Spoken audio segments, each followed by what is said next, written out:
Reading the Times for Sunday, January 19th, 2020. Reading the Times for Sunday, January 19th, 2020.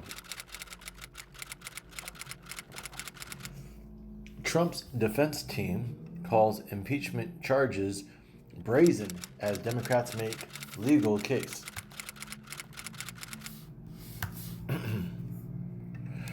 The president then sought to conceal those actions from Congress, they said, posing a serious danger to our constitutional checks and balances by ordering administration officials not to testify or turn over documents requested by a House impeachment inquiry.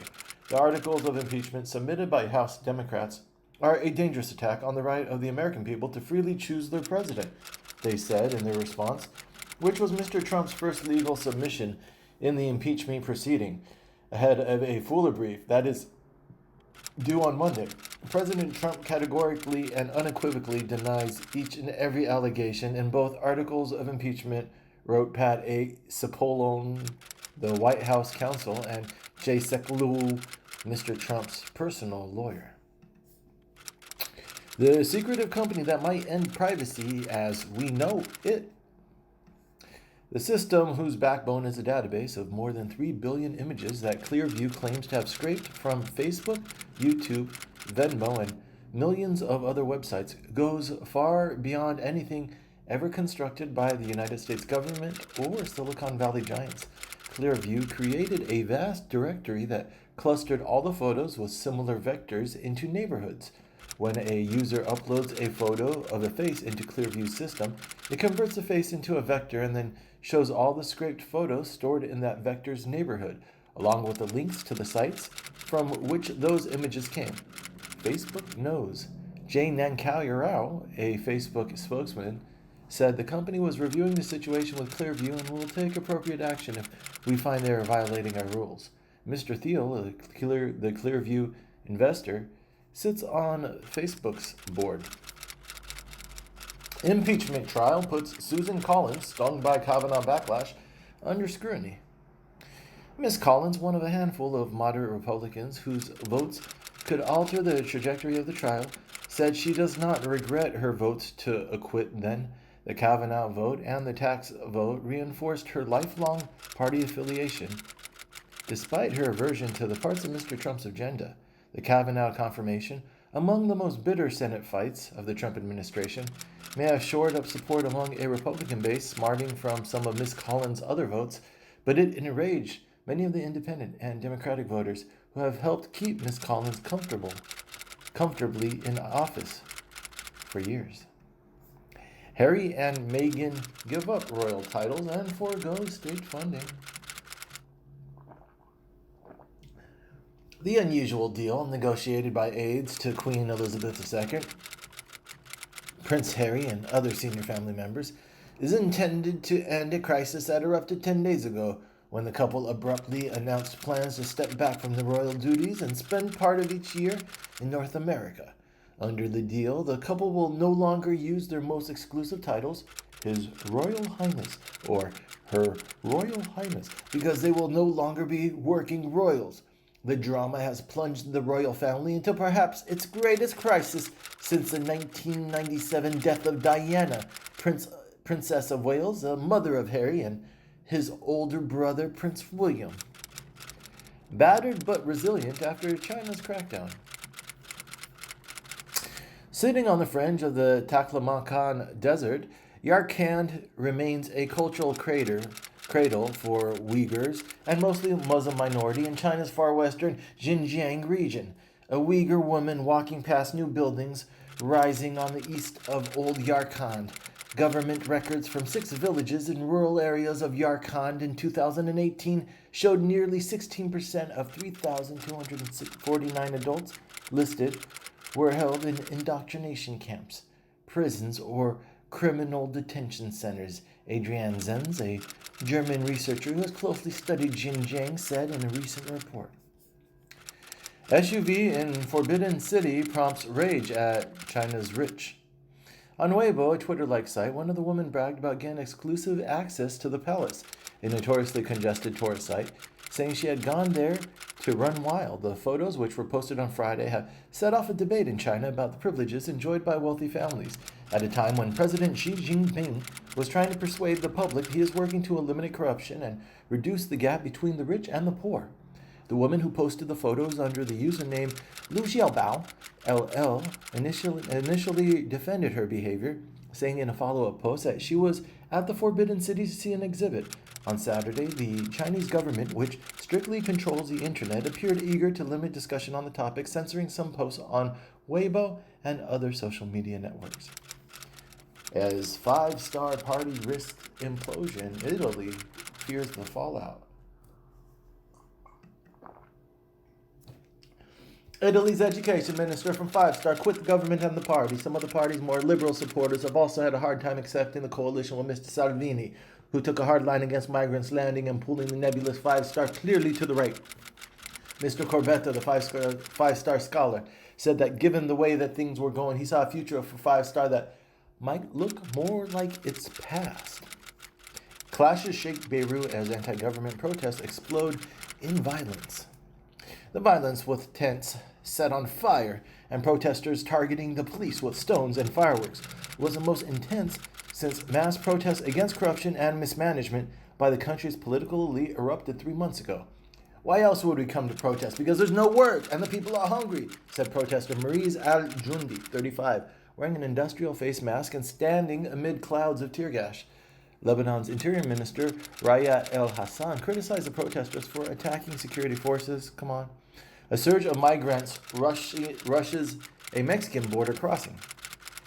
After days of walking and hitchhiking, a crowd of migrants rushed a bridge at Guatemala's border with Mexico on Saturday and clashed with Mexican police, who used pepper spray and closed the crossing's large metal gates to keep them out. The governments of Mexico and several Central American countries, the source of many of the undocumented migrants who have sought to cross the southwest border of the United States in recent years, has been under pressure from President Trump to help stem the flow of migrants. In recent days, as the caravan approached the Guatemalan border with Mexico, the Mexican authorities announced that only migrants who registered with proper documentation seeking asylum, work permits, or other protections would be allowed to enter.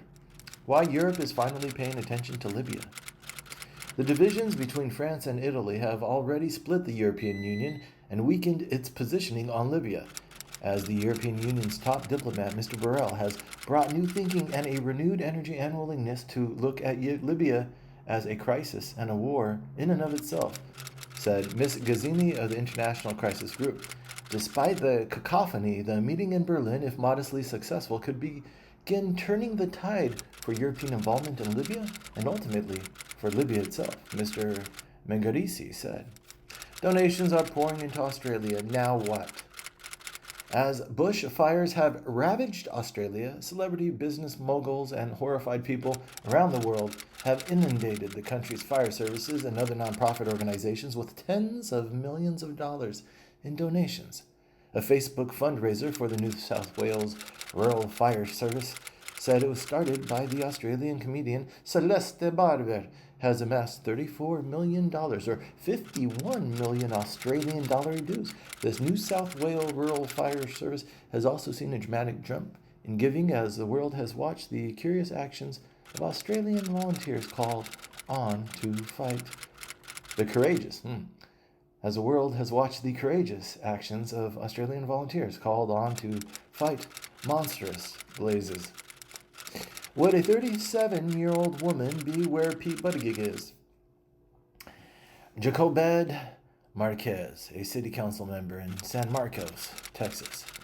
It's about representation for me, having that voice, and not just a brown body up on that dais. It's about the lived experience of people in this town, the continued oppression and discrimination against people that look like me. It's one thing to understand that people deserve time with their families and pay family time, but when you take experience, you realize it's really a human need. I've had a variety of experiences with people dealing with children. It takes a lot of patience. And politics takes a lot of patience. How Trump is spreading a conspiracy theory about Pelosi, Biden, and Sanders. Mr. Trump's re-election campaign in recent weeks has been seeking to elevate Mr. Sanders, viewing the self-described Democratic Socialist as the president's ideal Democratic opponent in November. The Trump camp, in turn, is worried about Mr. Biden's competitiveness against the president in Midwestern battleground states and would do anything possible to trip up the moderate former vice president in his tight primary race against the liberal Mr. Sanders. Their campaign, which relied heavily on depressing Democratic turnout as a way to win battleground states like Florida and Michigan, stood to gain by fanning the flames of the rivalry between Mr. Sanders and Hillary Clinton and dredging up the bitterness that many Sanders supporters felt over their loss. Sanders and Warren tried to tone down rift. Some of their supporters seemed less willing. The best thing for all the Democratic candidates, he said, was to focus on the issues of the working families of America. Yet after Mr. Sanders and Miss Warren of Massachusetts angrily accused one another of lying and about whether he had told her a woman could not defeat President Trump, and with just 2 weeks away until the February 3rd Iowa caucuses, supporters of the two progressives and erstwhile political allies remained upset. One woman asked Miss Warren what her plans were for shutting him down and winning his supporters over.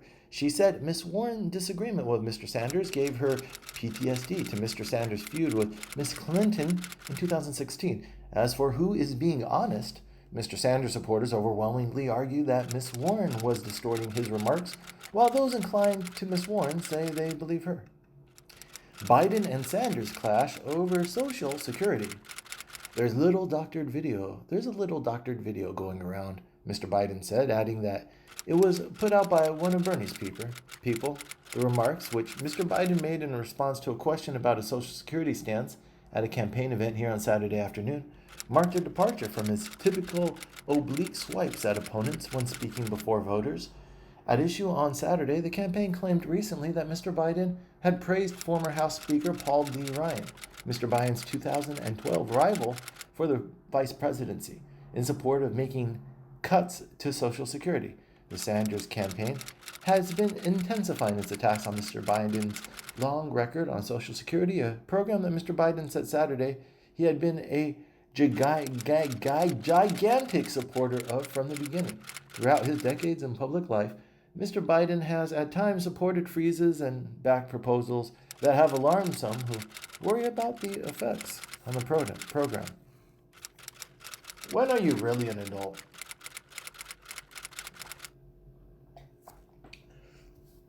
For much of the 20th century, the minimum age for drinking in the United States dovetailed with the voting age, said Jonathan Parent, a professor of political science at Lemoyne College in Syracuse.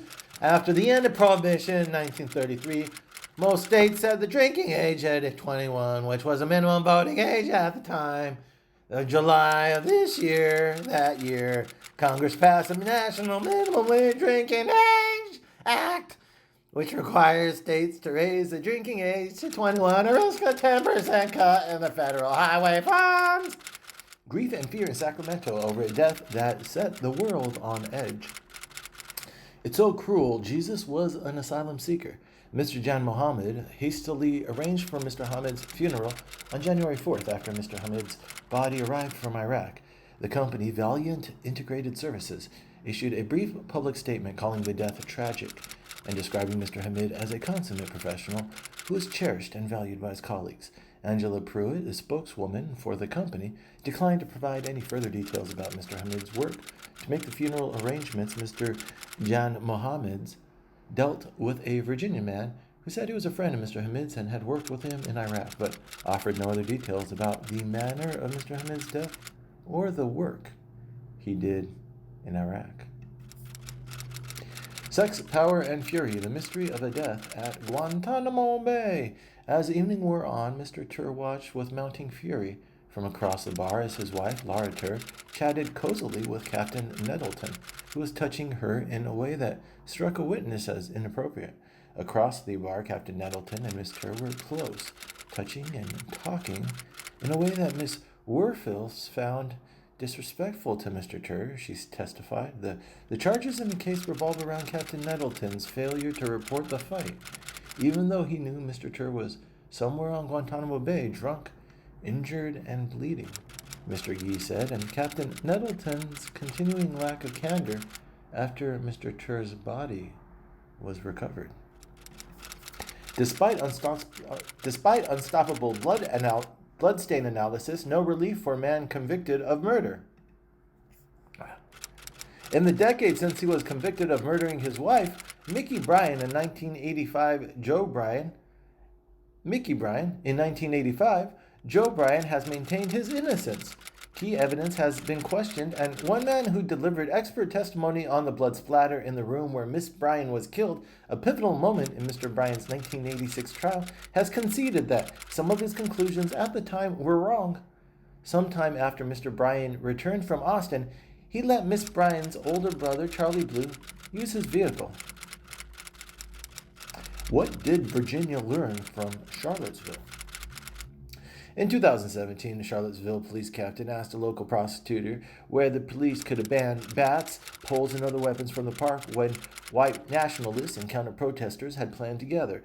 The prosecutor said no, and Charlottesville Police Department prepared for an event under the belief that it could not enforce a ban on sticks, shields, or any other potential weapon. Rachel M. Brackney, who has been the Charlottesville police chief since 2018, said law enforcement agencies in Charlottesville, Lexington, Richmond, and Roanoke, and in Albemarle and Henrico counties now meet and train regularly, along with the state police, to plan for large and potentially violent demonstrations. Trump on Virginia gun dispute, Second Amendment under a very serious attack. Days before a planned gun rights rally that had set Virginia's capital on edge, President Trump warned that state Democrats were threatening America's right to bear arms. That's what happens when you vote for a Democrat. They will take away your guns. Republicans will win Virginia in 2020. Thank you, Dems. The state legislature, where Democrats recently took control for the first time in a generation, is considering several gun control bills, including measures that would require background checks for people purchasing firearms and give municipalities the authority to ban weapons in public buildings. Thousands of people are expected to descend on the Capitol in Richmond on Monday to protest those measures in a state where hunting is popular and gun ownership is common in rural areas. Issues abound at 4th Women's March, but it all ties to Trump. People have pledged online to attend the march in the Capitol, according to Rachel O'Leary Carmona, the chief operating officer of Women's March, Inc., the nonprofit group that sponsors the protest and supports the work for its causes. There are 16 new women leading the Women's March as volunteer board, said Rinku Sen, co-president of the Women's March Board of Directors. March organizers cite studies including that roughly 7 of 10 participants in previous marches have been newcomers, and they say their focus is on quality, not quantity. Women's March, Inc., a nonprofit that sponsors the protests. National Archives apologizes for altering image of 2017 Women's March. The photo of the protest holding signs was part of an exhibit, Rightfully Hers, American Women and Their Vote, which examines the struggle of women to gain the right to vote. The controversy unfolded as tens of thousands of women gathered in Washington and other cities on Saturday for the 4th Women's March. The references to the female anatomy were a rebuke to Mr. Trump's comments about women in a 2005 recording that captured him boasting how he used his celebrity status to force himself on women, even groping their private parts. The injustice of this movement is not an aberration. We had recently birthed another caste system, a system of mass incarceration that locked millions of poor people and people of color in literal and virtual cages. White nationalism has been emboldened by our president, who routinely unleashes hostile tirades against black and brown people, calling Mexican migrants criminals, rapists, and bad people, referring to developing African nations as shithole countries, and smearing a district of the majority black city of Baltimore as disgusting, rat and rodent-infested mess. Millions of Americans are cheering, or at least tolerating, these racial hostilities. A vibrant movement led by formerly incarcerated and convicted people is on the rise, a movement that has challenged or repealed disenfranchisement laws in several states, mobilized support of sentencing reform, and successfully organized to ban the box on employment applications that discriminate against those with criminal records by asking the dreaded question, have you ever been convicted of a felony? Activism challenging police violence has swept the nation, inspired by the courageous uprising in Ferguson, Missouri, the viral videos of police killings of unarmed black people, and Black Lives Matter. What Americans don't understand about China's power. China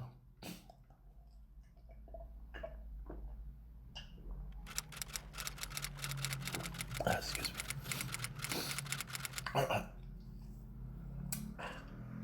China, in short, has done substantially more to close the gap with the global power that it is chasing, the United States, than it seemed likely a decade ago.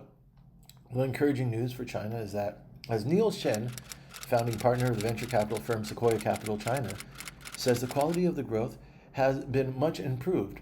When I talked with Chinese leaders and business executives in 2010, they spent a lot of time lamenting two problems: a lack of innovative companies and a low level of consumer spending. A decade from now, I can easily imagine China as an even stronger rival to the United States, dominating its Pacific realm and leading a loose global coalition of authoritarian states. Or a decade from now, I can easily imagine China as an even stronger rival to the U.S., dominating its Pacific realm and leading a loose global coalition of authoritarian states, or as a weaker one struggling to maintain internal dissent and tensions with its Asian neighbors. Marco Rubio, investing in China is not a good deal. American financing will increase to state-owned enterprises like China Shipbuilding Industry Corporation, which produces about 80% of the Chinese Navy's main equipment, and Hikvision, whose products Beijing uses to surveil Uyghurs in Xinjiang.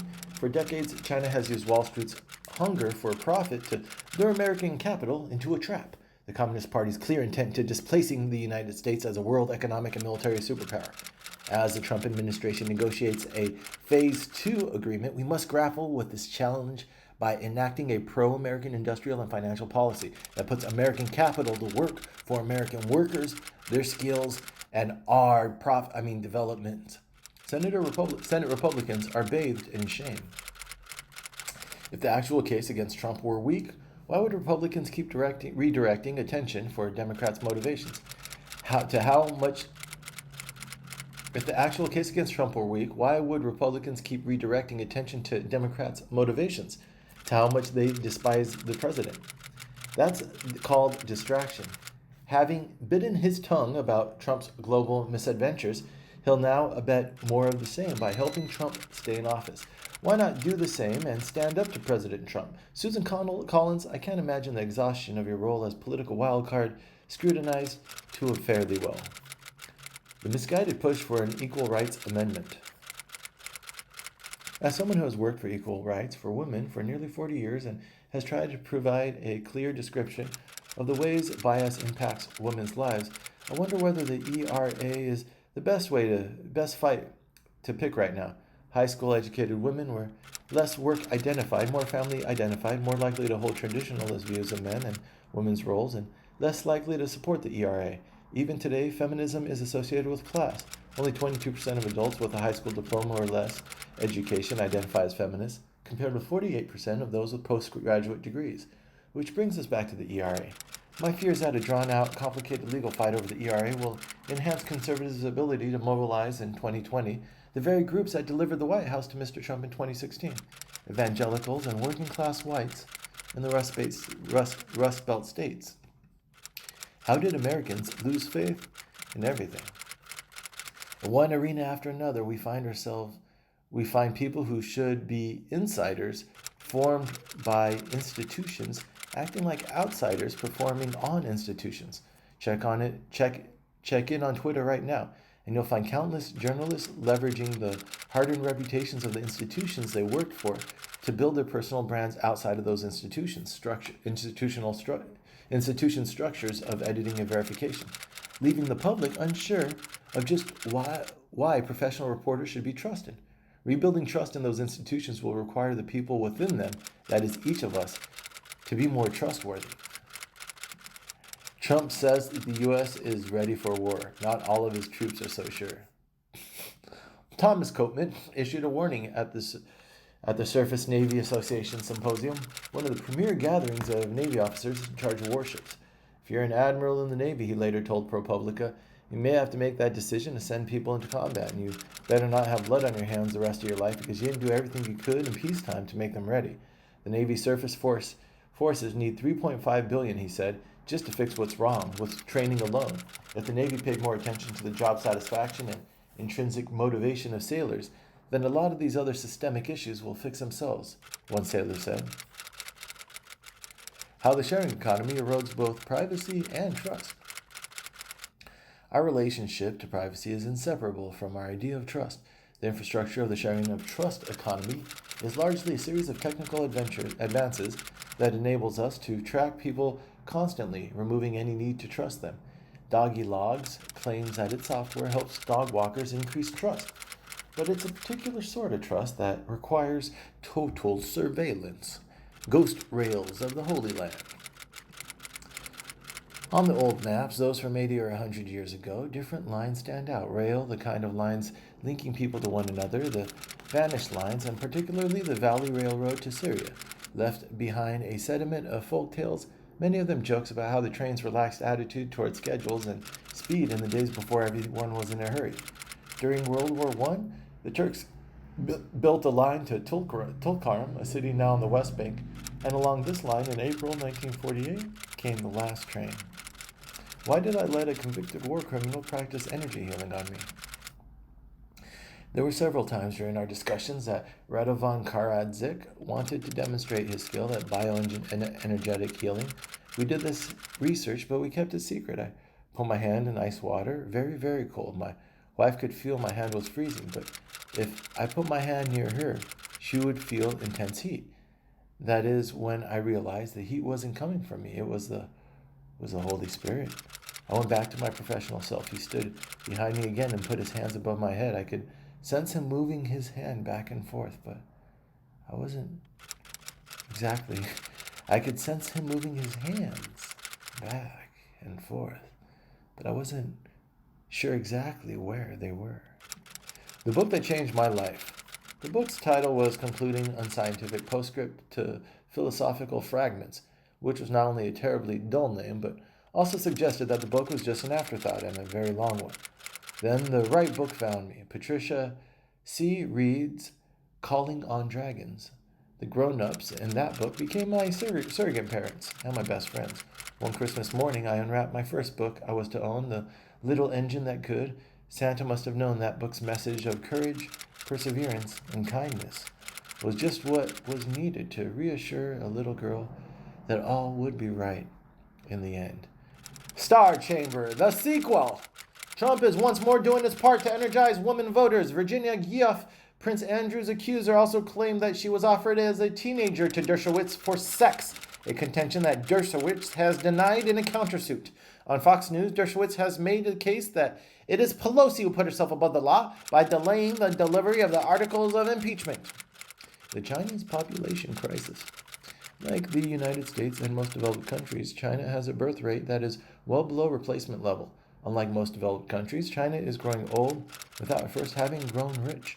Of course, China has grown richer. My colleague David Leonard, who spent time in China at the beginning and the end of 2010s, just wrote a column emphasizing the maturing of the Chinese economy over that period, the growth of startups and consumer spending, and the middle class.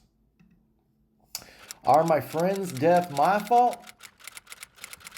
The personal responsibility narrative leads states to refuse to expand Medicaid. Imagine if we took personal responsibility obsession to auto safety. What would a better social narrative look like? It would acknowledge personal responsibility, but also our collective social responsibility, especially to help children. The bearable whiteness of Little Woman. Perhaps kinder one that more aptly described the derision. Little Woman is white woman's Black Panther. I think I understand those reactions. As Toni Morrison noted after she wrote her own contribution to the canon, The Bluest Eye, that subject, those most vulnerable, most undescribed, not taken seriously, little black girls, have never existed seriously in literature. No one has ever written about them except as props. So when we as black girls read most books, we have to will ourselves into the bodies on the page with a selectively and an internal edit that white readers of the same canon do not necessarily have to exercise. Around the fifth or sixth time I read it, I decided that Francie must be black.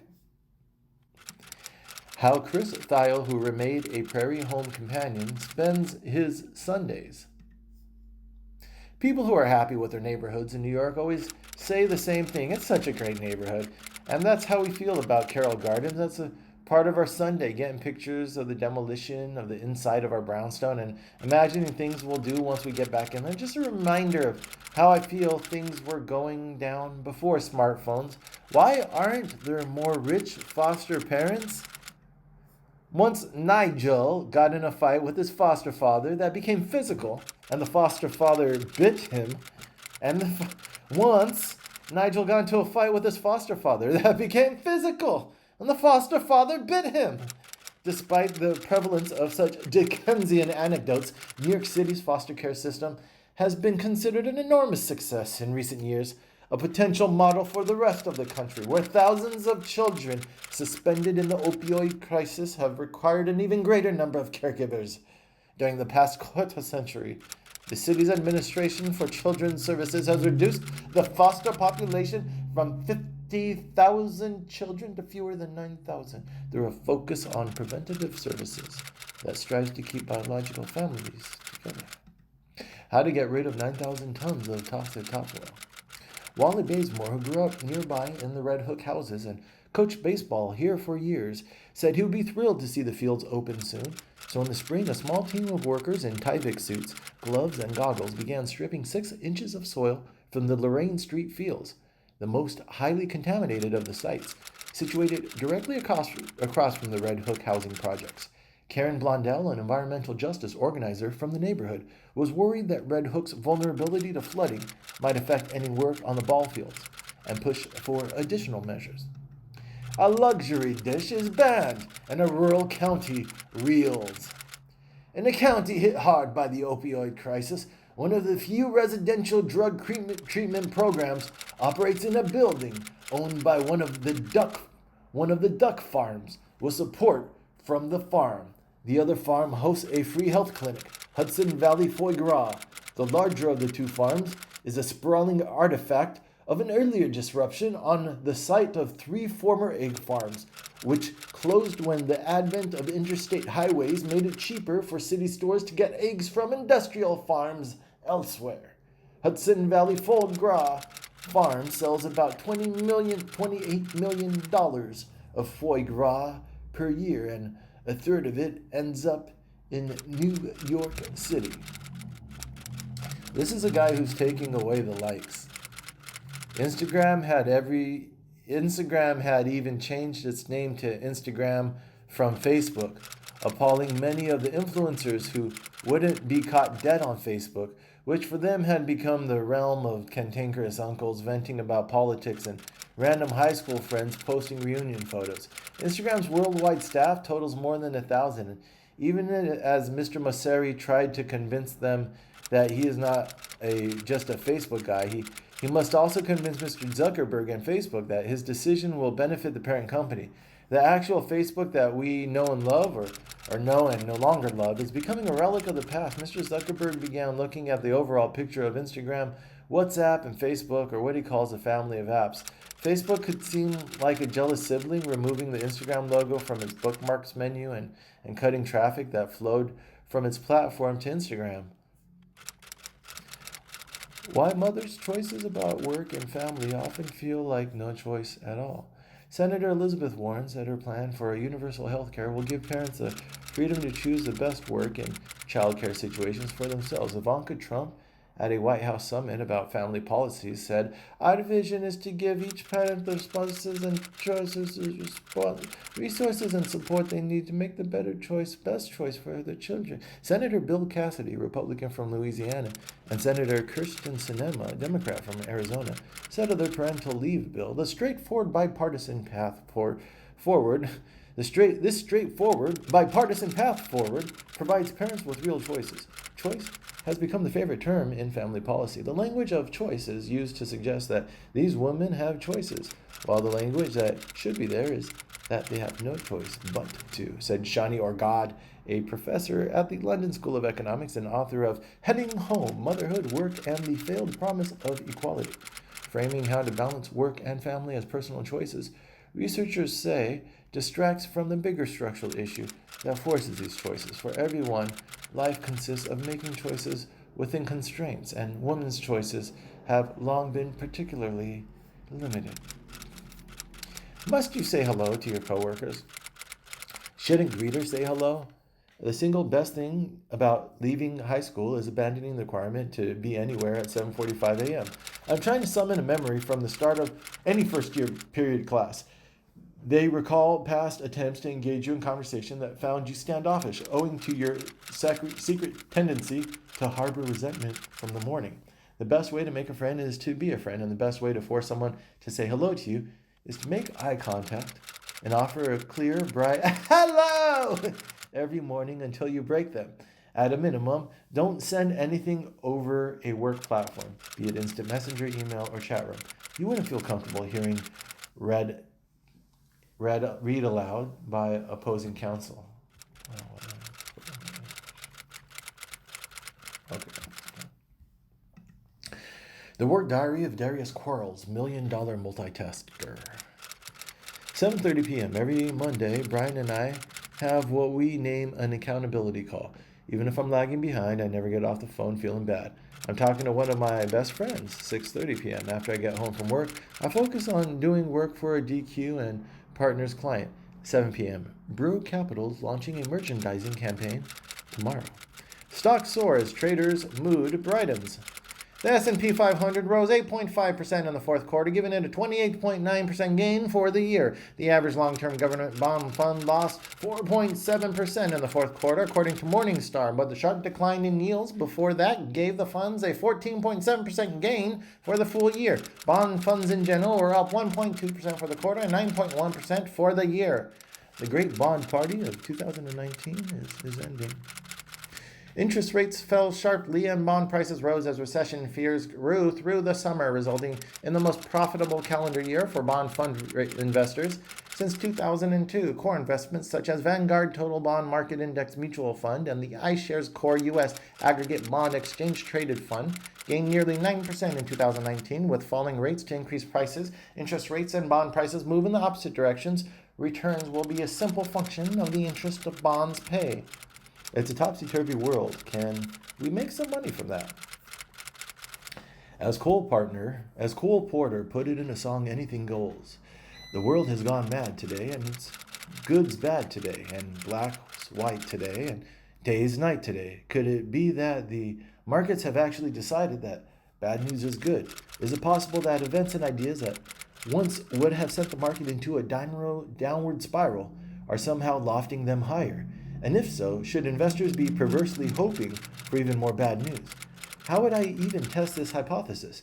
Maybe by inviting disaster. I could stop flossing, take up smoking again, busk naked in the subway. No, bad as those things would be, we need something that afflicts all of society. The first thing he wanted me to understand was that the markets might actually be taking some of the bad news into account or are buoyed by other factors. The trade war stuff has been bad for the markets, but the tax cut stuff has been good for the markets. The economy has continued to grow, and unemployment has somehow reached historically low levels without setting off inflation. Healthcare costs are rising. Fund returns are less reliable. Sometimes stocks are cheap for a reason, but healthcare isn't cheap for a fundamental reason, said Matthew J. Bartolini, head of SPDR America's research at State Street Global Investor Advisors, sponsor of the Healthcare Select Sector SPDR Fund. The investor's shares of Vanguard's actively managed healthcare fund carry an expense ratio of 0.34%, while the shares of the company's indexed healthcare ETF carry one of 0.1%. What's the universe the fund's sweeping in?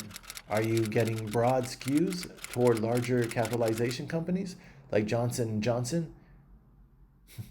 Are you getting broad exposure to all things healthcare, or is it more of a niche? State Street's Healthcare Select Sector SPDR holds the healthcare stocks in the S&P 500, which means it skews toward larger capitalization companies like Johnson & Johnson and Merck. Happy results turned up everywhere you look. Fidelity Low Price Stock. Joel C. Tillinghast, leading manager of the Fidelity Low Price Stock Fund, is a value investor. He hunts for stocks trading for prices well below his estimate of their worth. Nobody is paying attention because Japan's Nikkei stock index is still a third below its peak in 1990. Mr. Tillinghast's fund, with an expense ratio of 0.52%, returned 12.46% in the quarter, better than the 9.07% total return of the S&P 500 stock index. The Virtus Zevenbergen Innovative Growth Stock Fund doesn't shy from growth stocks. It chases them. Are you overlooking something that could make you richer? Enter Debt 101, Adams Media, $15.99, by Michael Kagan, a certified public accountant who has written a book that could be called Debt 101.5 because she wants people to think about debt strategically as well as tactically. The goal of good debt is to increase your fortune or your fortune earnability. Bad debt, by contrast, eats away at your net worth and jeopardizes your current and future financial health, she writes. Ms. Kagan goes beyond that, offering specific tips. Never pay medical debt slowly with a credit card. Medical providers will invariably offer a no-interest payment plan that will offer to discount what's owed. You don't need to travel to profit from international stocks. The S&P 500 has beaten the MSCI All Country World Index in total annualized returns by 13.5% to 8.8% since 2010 to end 2019. If you prefer an actively managed fund, Fidelity's Total Emerging Markets Fund has expenses of 1.14% and was up 21.7% for 2019, with top holdings Tencent, Samsung Electronics, Taiwan Semiconductor Manufacturing, Alibaba, and Meituan Dianping. The Schwab International Equity ETF, which also focuses on bigger companies, gained 20.9% for 2019, with expenses of 0.06%. Now try slicing the stock market into equal pieces. Take the S&P 500 and the S&P 500 SPDR ETF. Apple is the S&P 500's largest constituent, 4.7% in early January. The Invesco ETF had $16.8 billion in assets at the end of 2019, according to Morningstar. And Invesco's equal-weighted S&P 500 mutual fund has less than half that much. The Goldman Sachs ETF, since its introduction late in 2017, has beaten the Invesco fund slightly, but both funds lag the SPDR. Mr. Kashner cited an additional cost for equal-weighted funds, greater risk. Is there a fund? There is a fund for everyone. There is a fund for everything, but why? 68% of households have pets, and that's more households than have children. One large thematic fund is FlexShares Morningstar Global Upstream Natural Resources Index Fund, which tracks an index of companies working in energy, agriculture, precious or industrial metals, timber, or water. Several funds have themes and stock tickers that seem intended to grab attention. iPath Series B Bloomberg Livestock Subindex Total Return ETN. The fund invests in just some of the stocks in the Bloomberg Livestock Subindex Total Return Index. The problem is that new funds have to find ways to stand out, said John Swolfs, chief executive of Inside ETFs, a conference on exchange-traded funds. Small, often overlooked stocks may yet have their day. Since January 1st, 1979 through December 31st, 2019, the Russell 2000 Value Index has returned 12.7% a year, compared with 11.6% for the large growth stocks of the Russell 1000 Growth Index. Mr. Williams said, after prolonged underperformance, it is not the time to give up on them. Small cap value companies may be steady earners with solid dividend payouts and strong balance sheets, but there are often obscure slow growth companies whose total market value is less than $2 billion. The data through September, the latest available, shows that 27% of the smaller value stocks have negative earnings, while 39% of the smaller growth stocks have losses. And that is Reading the Times for Sunday, January 19th, 2020. Reading the Times for Sunday, January 19th, 2020.